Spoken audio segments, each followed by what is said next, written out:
Hi, this is Mia. When I end my videos, the last video I ended, I say, "Oh, my boyfriend's home." I say that because I feel stupid having people hear me talking to myself. Um, and I'm shy about my channel because I'm not getting anyone complaining in real time. If I go live, maybe I'm not getting anybody complaining about the video or what I'm saying. No, the chat or the messages or somebody's outside my window.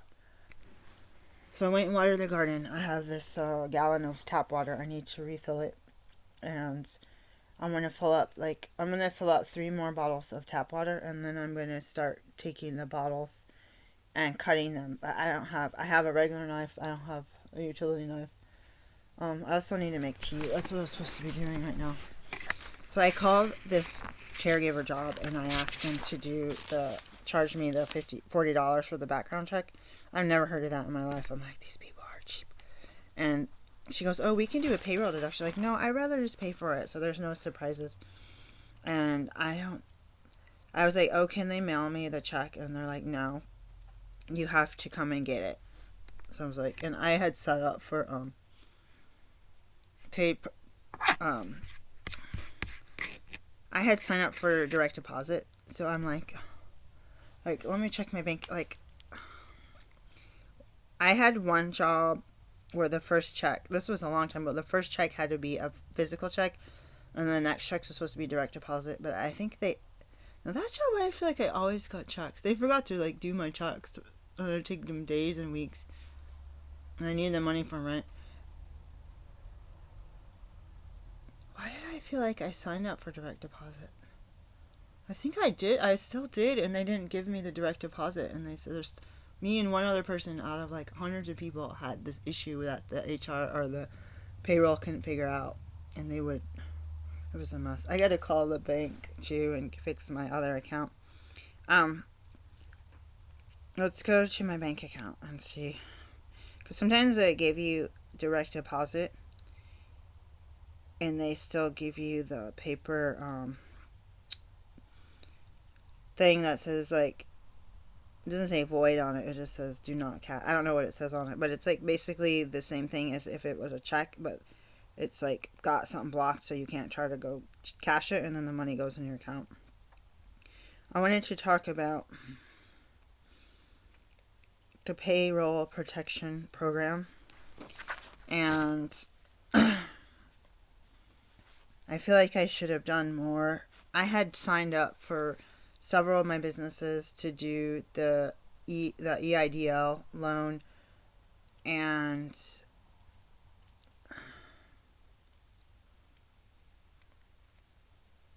I made more money at my eBay store than I'm gonna do that again. These people aren't. This bank isn't doing any. $8,000. Didn't I pay some of my credit card only has $300. I paid $400, and it's still $8,000. I only have $400 left. It says it's pending on my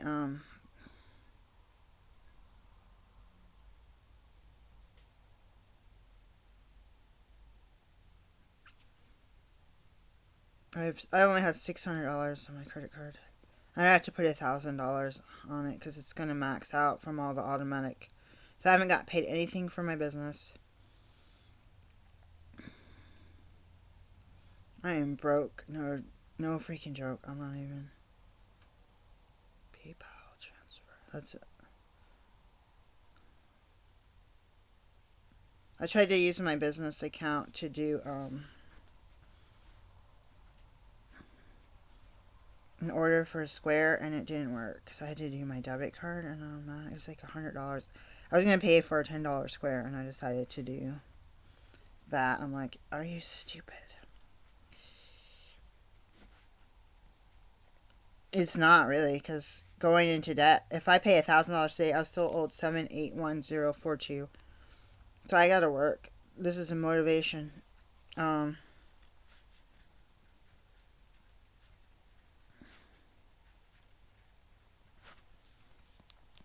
I have to pay $1,000, and I don't want to. That seems like a lot of money. What if I pay $500? Oh my god! I gotta do it because 2 months worth of bills is gonna. If you think you have more money in your account, you're gonna spend that money and keep racking up your credit card, and then you realize when they start charging interest, you're gonna say, "Oh my God, I spent up all the money, and now I owe you guys interest." You know what I mean? Month by month, and they might charge the interest. I say YOY, GOKY, YOY, YYOY. 2020. So somebody had just called me about a paycheck loan, and I think I'm only eligible for like $153 because last year my one business sucked, and I didn't have any of the. I didn't spend the time to get on my phone to make a spreadsheet of my self-employment for to just schedule C for my one business, and the other one was not reselling, but it was just selling, and I didn't need to file tax, but now I should have, so I'm gonna file it, like earn not reselling and not in self-employment, like garage sale. I need to make a spreadsheet of how much I made every. The thing is, it would probably be like $30, but the gross might be more. But if it's say you get $20 for eBay for a purse, and it costs you $10 to ship, so you made $10, but it costs you $2 in fees from PayPal, eBay, and your charge, and you pay $22 a month for your fees. So if you like add some of that, like, to that business cost, supplies and all that, so you basically make $3 if you're lucky. And if it's something that I owned, I'm not reselling it. So it's like a garage sale. But if I went out and bought stuff and resold it, then it's definitely need to do way better market or accounting. Okay, I'm just gonna do it. I'm gonna commit to the $1,000 to my credit card because it's literally about to be maxed out, and my credit limit was like 6,000, and now my outstanding balance says 8,183. Like, so the PPP loan, I had applied for 3 businesses, or at least 2, maybe 3 businesses, and my self-employment. That's not got an EIN number. I don't know if Dula Orange has an EIN number. I need to look that up. And so I did all that months ago. I have heard from my main medical business, but I got so little last year. I got like 5 digits 2 years ago and only 3-digit growth last year, which that did the whole year's income didn't even pay for 1 month of expenses, which is the phone and the rent. And I earned some of last year's money in the spring or in the late winter, and I probably could redo some billing from last year that was denied. But I also have billing from last year that is from November when I saw a whole bunch of people. I don't even think I did the billing for them. So I need to sit here 8 hours a day and do that. And if I had to force myself to wake up at night and then say you did a good job, your day's over, be like it's an office. We're shutting the lights out. No, you're not going to stay here and lock the door. We're shutting the lights out. You're turning on the security system. You're getting in your car. You're going home. You're going to have your family time, your meal time, and you're going to rest, relax, do your laundry, and get ready to go to work the next day. Do something fun. Watch a movie or whatever. So at home, you're like, oh, I can't. I tell myself I can't wake up my brain till 3:30, and my partner comes home at 4 or 5. Then it's like I'm not really doing this, but actually, raw milk and raw cereal sounds really good right now. But it's almost like you have the cereal and the banana and the milk. Oh shoot! I let in a big freaking house. Oh crap! No, I really like. I should have shut the window, guys.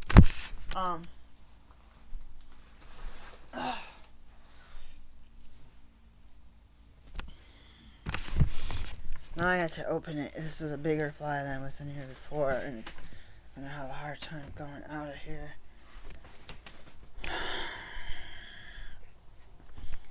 But what happens is I make myself work in the morning, and then I get so uptight.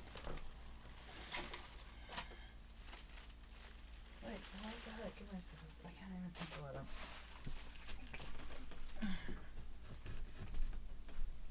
it's stuck in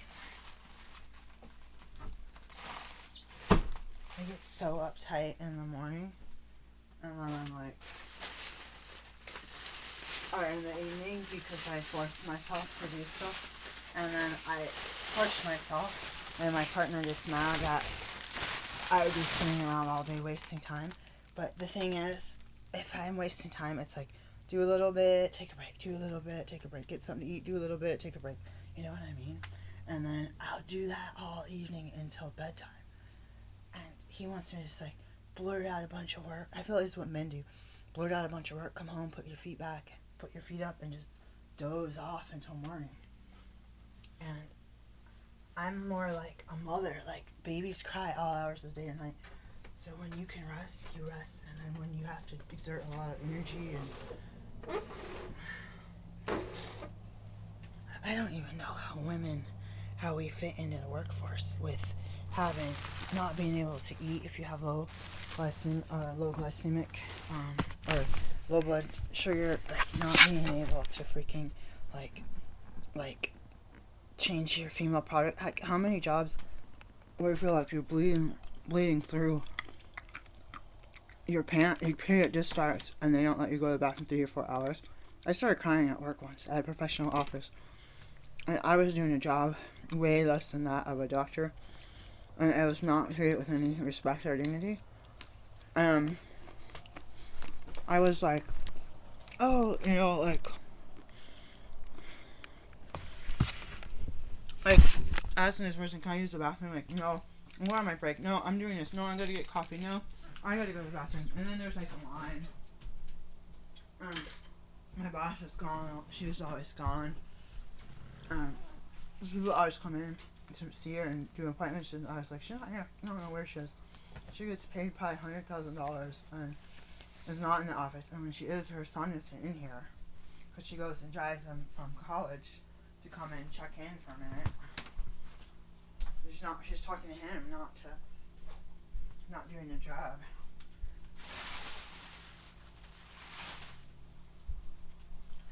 And I let one fly out, I think, and I let a huge one back in. I don't know what to do.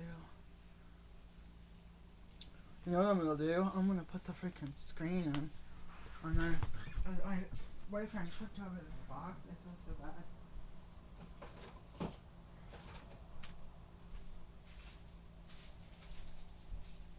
He got like a postage scale and didn't tell me he was getting it, and I'm really glad he did, because my scale doesn't work. I'm really hungry, that's why I put this shirt on. I don't know where the screen is. No idea.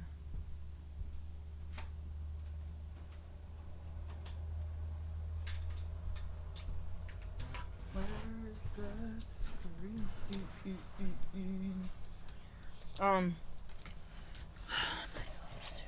Seriously, why are the clothes under the bed? Who likes his package or his food like that?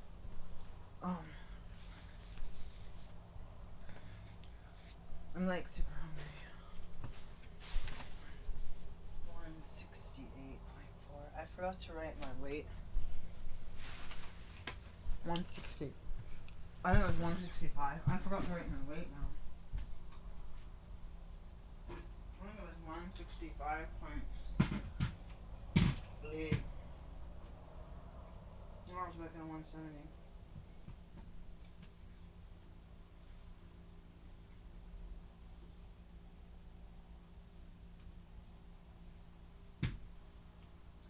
168.2. Last one. That was lower than that. It's not even raining. 166.4. I meant to do that earlier. Where's it? I'm so hungry. I was ignoring that call because I don't want to work. I'm not authorized to work this job yet. I don't want to keep stimulating them because they keep calling and emailing, texting, and app messages, and it's driving me cuckoo. I'm not even joking.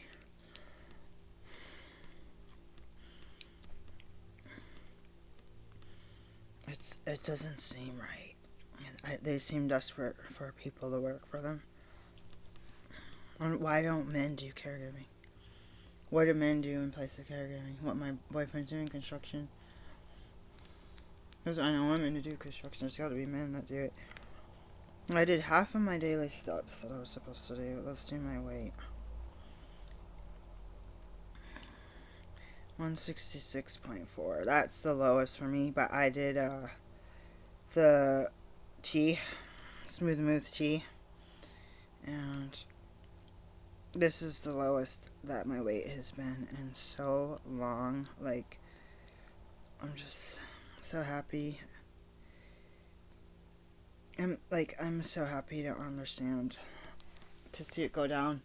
I was 128. So let's estimate up to 130 to 140, 140 to 150, 150 to 160, 160 to 170, 10, 20, 30. I'm 40 pounds heavier than I was at the end of 2018. And I gained 20 of that from 2018 till fall winter 2019. December I was at least 20 pounds. I think I was 155 in December. So 60 to 70. I gained 15 pounds since December, and that's not like me unless I'm eating cooked foods. I realized the other day that I used to weigh myself every day on the Wii, no matter what. Because it had a streak, and once in a while I'd forget to try to weigh in before work, because I worked late nights. So I was talking about PPP loan and the EIDL disaster loan. I have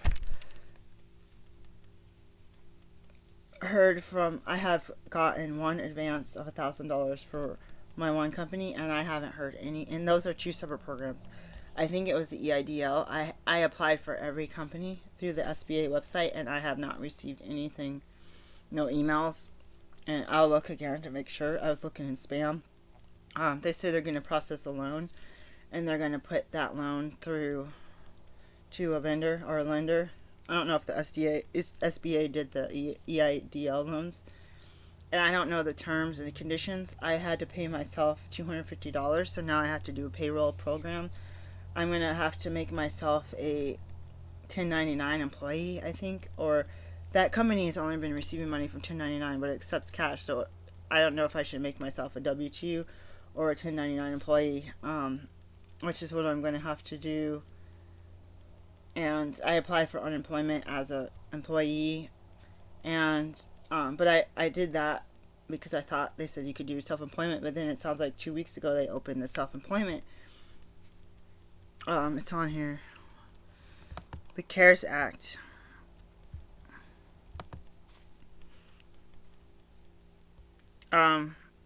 It's called Pandemic Unemployment Assistance.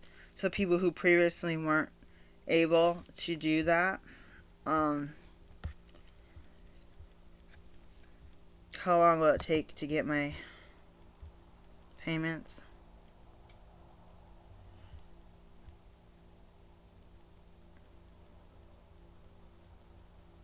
It says as little as a week or up to the month. I've done this stuff like two and a half months ago. I had signed up for some of this stuff, and I haven't heard a word. I haven't gotten a denial letter, an email. I haven't gotten an account number assigned to me.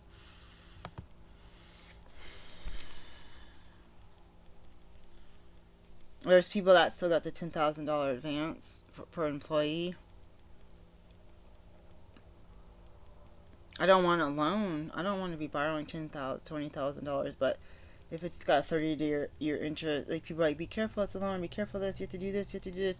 I think like for the PPP, you need to do 75% payroll, but you have 8 weeks to do it, and I don't know if the EIDL, if you do payroll for the PPP and you can't do payroll for the EIDL. Like you'd have to do debts and rent with one, payroll and supplies with the other, or utilities. Like I don't know if they count, like if you have to pay your health insurance premiums and stuff for your employees. So it's really confusing. I've been reading the websites that have the application. So the SBA, each bank is pretty much almost exactly the same when you upload documents, especially from the phone. That's been my biggest hang up, is the documents sometimes they're hard to find, or I don't know. This guy called me. He called me last week. It's like, I got your application, got everything you need. Then he sent an email later. I said, oh shoot, I didn't answer it. It's from Utah. Let me save it. And then I got a call today that said, we need to know your date that you started your business. That's it. So it's like, I applied for this stuff at least 2 weeks ago, and they're still trying to do the initial application, which I thought I put all that on the, like, you know how you have required fields, you have to do it. They want to make sure you're in business before, like, I'm doing one of these applications through, I don't even know who, On Deck or something, I don't know, and they're like, or Cabbage or something, they're like, we need this document, we need this, we need these paperwork, 980 or whatever. Like, I don't have any of that stuff. I gave you my 1099 miscellaneous, or 1099. I gave you all my bank account statements from January, February, March, April, May, or January, February, March, maybe April. I don't have quarterly payroll taxes. This is LLC sole proprietor. I don't receive enough money to pay anybody, but the business has one employee. That's me, which I paid myself before. So I need to, I haven't really paid myself. I just paid utilities and rent and stuff. Like, it's really, like, I've used my own money to pay for the business. So basically, paying myself would be trying to pay down a loan from myself to the business to keep it afloat. So it's a mess, guys. I pay too much for a phone at the office. I need to utilize that phone and fax that nobody's using. It is an absolute mess. I'm not even going to lie. So this company, this is how I felt in my heart. I felt like, I'm going to say Lindio, Utah. I forget the guy's name. I don't know if he said Tyler. I'm just going to put Tyler, and I'll change it if I need to. I don't know if it's Tyler.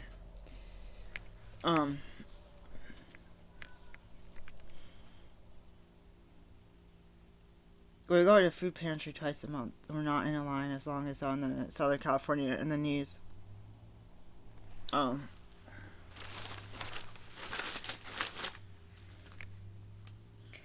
I feel like this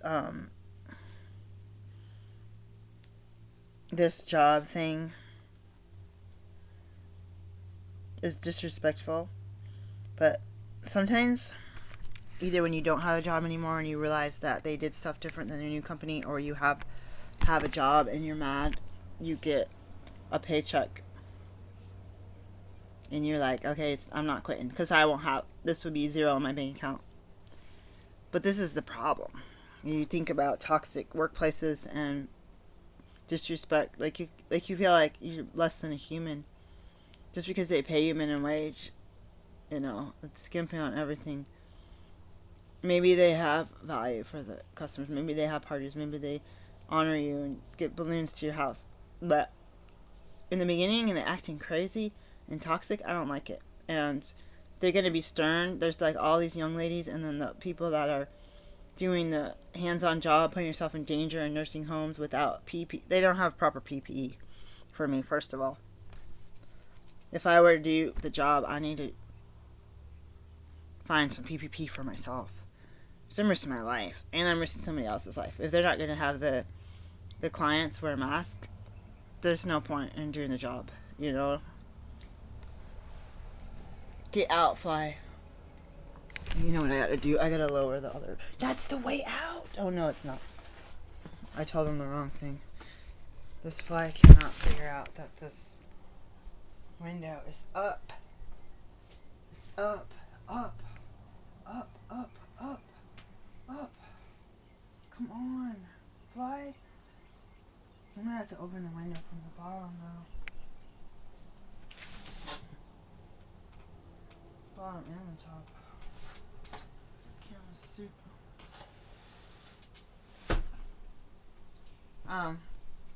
It looks like there's rolls of toilet paper in the yard, and I'm having a deja vu because of it. Let me turn the TV on. I got these cramps from this smooth move. I try not to use it because I don't want to be dependent on it. But there was somebody that had a bumper sticker at my kid's school that says I'm a vegan and I poop 3 times a day.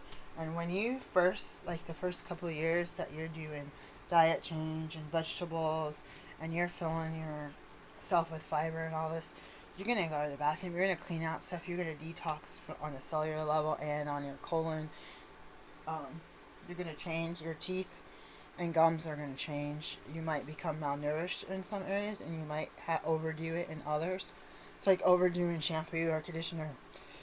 Too drying or too stripping or too much conditioner makes it brittle because you have this stuff where your hair can't breathe, you know, and it's slimy. I'm looking for a can. A full can. I had a can.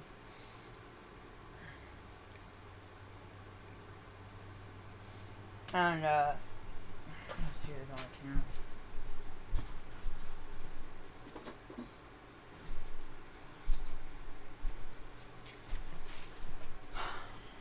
This distracts me. I can see people out my window, and it's like, I had bubble wrap on my window because I'm so paranoid about people seeing me. I'm like, this is lame.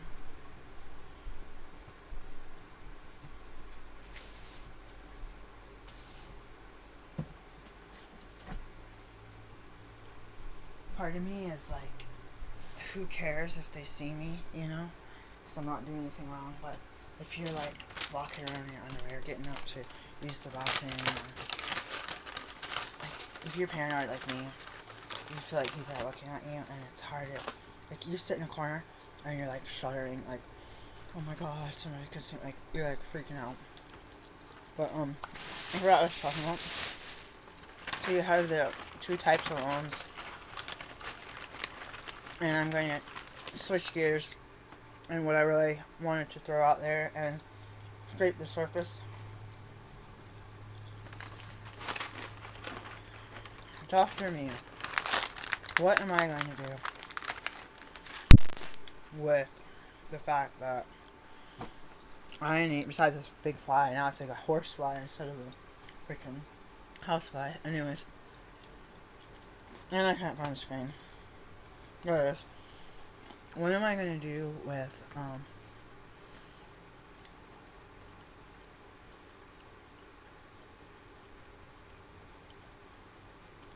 my business? Not depending on anybody. Well, do I have customers, clients, patients? I have to depend on them. Do they use insurance? I depend on them. What can I do in real time for myself right now? Do the billing for the patients I already saw and go through all of it and document everything. Next, at the same time, sell whatever I can on eBay and try Macari. Someone got booted off of Macari for some reason. Just try Macari and see what happens. Next, I went to the gas station yesterday. Next,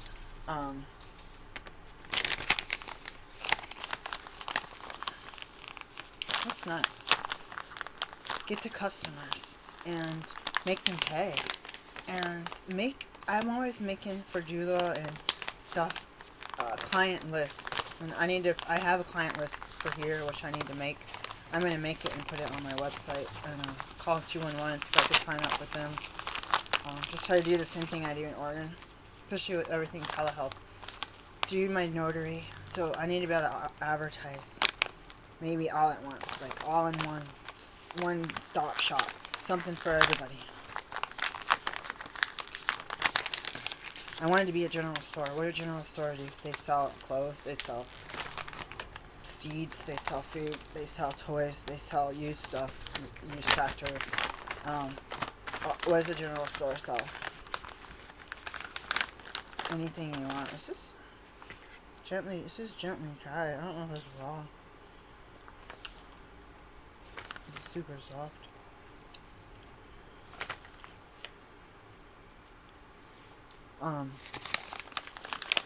What else? I'm used to it being like thick, hard, like I don't know. This tastes good. This would be good in that fake cereal. I have some crisp. I just don't have any. I don't have anything I can make. What if I do honey? What if I do bee pollen milk? Crush out some bee pollen and mix it with some honey. Put a little bit of water on it, make it fizzy, and then make some granola raw and put that on, eat it.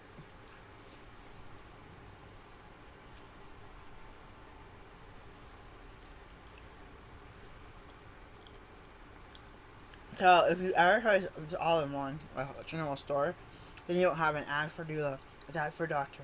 Doctor in this state, this state, this state. You basically a website with stuff to sell. Can do this, can do this, and it's like all in one. You don't want to buy something from my eBay? Maybe you need a doctor. You don't want to be a doctor, maybe you want a baby, you want to be a doula. You don't want that, maybe you need a notary. Don't want that, maybe I could do consults, or birth assistant, like other things that I couldn't know about in Oregon or don't exist. I might be able to do here with my credentials and my education and my certifications, such as birth assistant, whatever that is. Someone needed their neonatal resuscitation class. So I'm gonna put the screen in the window, close the blinds so that the bottom part, the fly, will be attracted to that. And get that out of here.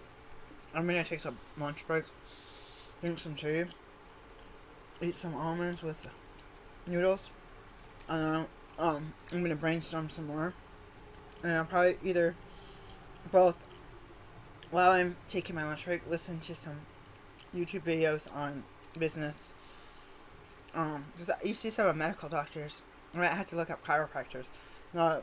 Look at the videos and look at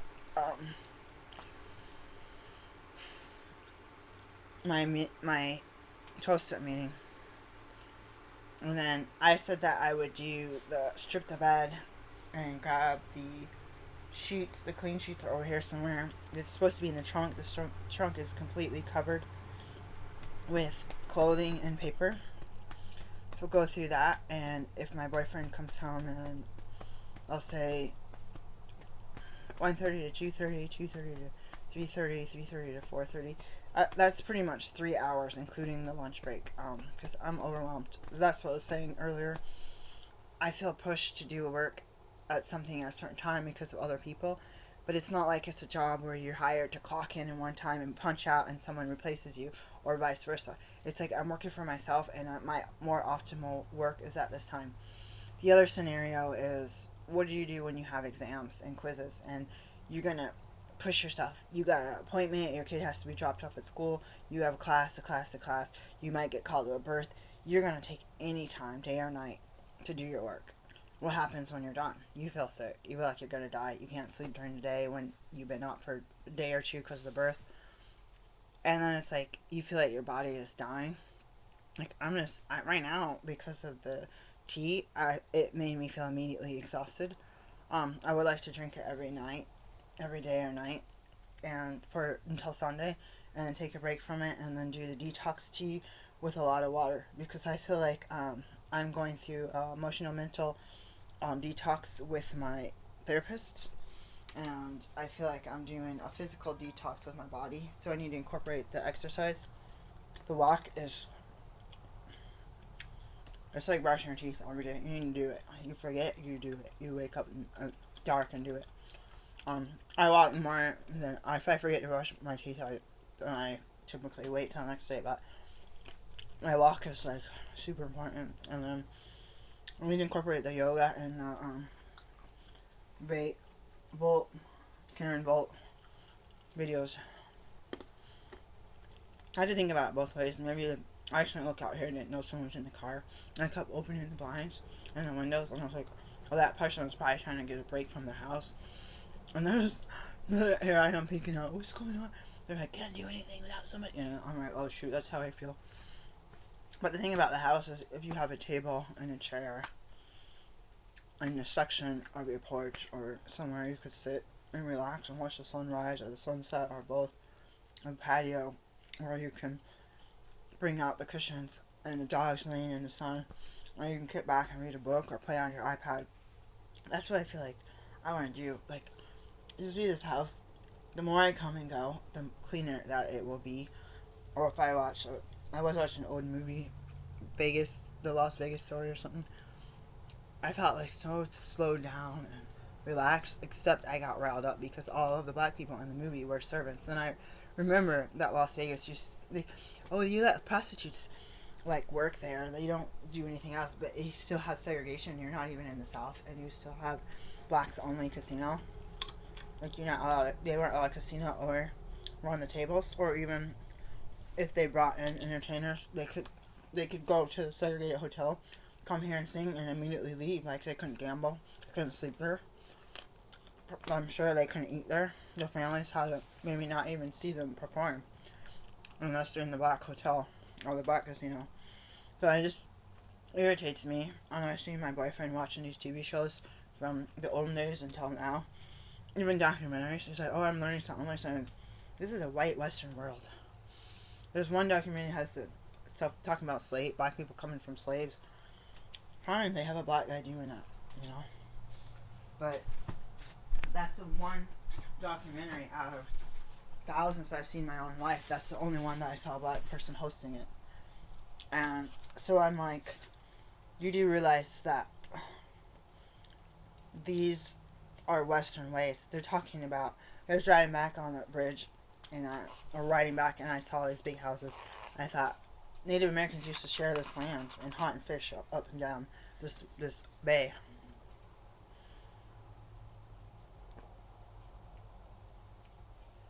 It was shared land. It wasn't a gated community. It wasn't, oh, I'm running this household with a fence around it. You cannot enter. Oh yeah, I have lakefront property or waterfront property. You can't step on here and go fishing. Like, maybe my friends could come over and go boating and party on my back, in my pool, on my back porch, you know. But I see these people, like I said earlier, the white women will say hi to my boyfriend if I'm walking with him, but as soon as I look over to say hi, they turn away and put their nose in the air and they're like, I am too busy, I am not going to talk to this. And it's like, when white women do that, it's like they start getting flirty with my white boyfriend, and like, it's like, oh heck no, you're not gonna be partners with this black chick. Like, you need to be pulled away. Like, you need to be not like you are. That fly just went out. You need to be pulled away from her, and they don't care if they're married or not. They're gonna try to. And he doesn't see any of this. Like 1 out of 10, 1 out of 20 times when this kind of stuff happens. I don't say anything unless I pound her out. Like, I pounded out something yesterday, and he's like, "Why are you in a bad mood? Why are you sad? Why are you depressed? Why are you not talking?" I'm like, well, I'm gonna bring the race thing again. And there's a place we went to get raw juice in St. Michael's. You can look that up yourself. And she, the customer and her were glaring at me, and we spent like $60 or $80 there, and we bought juice for like 2 or 3 for me, and 2 extra ones. And, you know, they're like $8 for the little ones, you know. It's like,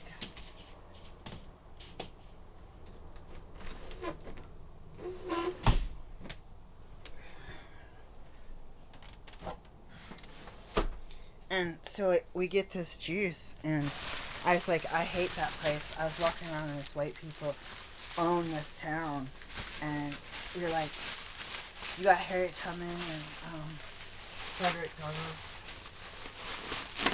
all over the place, and you think, oh, this is cool, I get to see my heritage, you know, but it's like, those people aren't paying, they're not even seeing Frederick Douglass and Harriet Tubman like I'm seeing. What they're seeing is their Mercedes-Benz that's in front of them, how clean it is. What they're seeing is the diamonds around their neck, you know, they're not seeing what I'm seeing, and what someone risked their life to help people in my generation, and my kids, and my parents, you know what I mean? Freedom from people like that. And it's a whole different set of glasses that I see the world in, as my counselor, as my boyfriend, or as the people on the street. And this is not why people are going to go around. It's like, you got this big property. People like you stole it from Native Americans.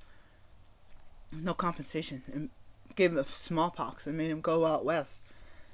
There's no federally recognized Native American tribe out here. And it made me think of the Trail of Tears. Why? Because they booted them. The people that hid are not federally recognized. They don't get funding. These people down here look at you, snobby. Your people have money because you ran slave ships. Because you own people like me. And you're still snobby. And you're still like, these people don't belong. But, yeah, freedom from slavery, you still had servants. You can't go to college. You got to do housework, yard work, cooking, cleaning, delivering babies for the white people. You're not going to be waitress or go waiter at the golf club, country club. Yes, sir. No, sir. Yes, massa. You know? Yeah, you're still acting like that. But I'm a doctor. You know? Who was dating a lawyer. Who has 2 kids that are really smart, and one is getting straight A's. Like, who had committed a crime in freaking 1990 something that's marked on my background check, but I have not done illegal business since I was ignorant, you know, under 21, or I guess I just turned 21. Excuse me, like, did it once, been there, done that, and I went towards recovery, and towards thinking that a geographical change would help me get away from, you know, that the double enemy, you know, misery loves company. So it was hard to get away until you become miserable. And it's like, but Charles Drew, I believe, he's a black man, discovered how to, I don't know what he did about blood typing, but he figured out that when you keep just giving blood to random people from random blood, that half of those people die, half of them live. So if you're positive and you give it to a negative, their blood's going to coagulate. It's going to clot and they're going to die. And then you need the blood type A, B, O, and B. And they're either B or A or B, A, B, O are positive or negative. And he discovered how to do it right and to save lives by blood transfusions, which occur all the time. In the hospital, every birth, if someone had rare blood, like maybe AB negative or something, we couldn't try to help someone deliver a baby or do a C-section when I was shadowing high-risk births in the hospital until that blood bank gave us the blood. So say they're scheduled at 1, that doctor might be on the phone till past 6 o'clock to do a C-section with a blood bank, with the Red Cross, to get so many pints of this blood before they're even going to touch her in the operating room. Isn't that interesting? That's something I never really thought of, and I don't even know if the patient knows, which is kind of a good thing, that if you start bleeding out, that we're not, I mean, you could get O negative, of course, but we needed to get whatever their blood type was. That's amazing to me. And what I heard was during segregation, I was in the Charles Drew Enrichment Program at Michigan State University for science, blacks and other minorities, and white people could if they want. There was a white guy who was from Spain, but our graduation rate was low. Our entrance rate was a little bit, but our graduation rate was lower, way lower than our entrance rate 4 years later. Disparity. So we need to talk about ourselves. We need to talk about ethnic things. We need to talk about Mexicans and Puerto Ricans and pump ourselves up and say you are important, you are special. If you don't feel like nobody cares, why keep going to school?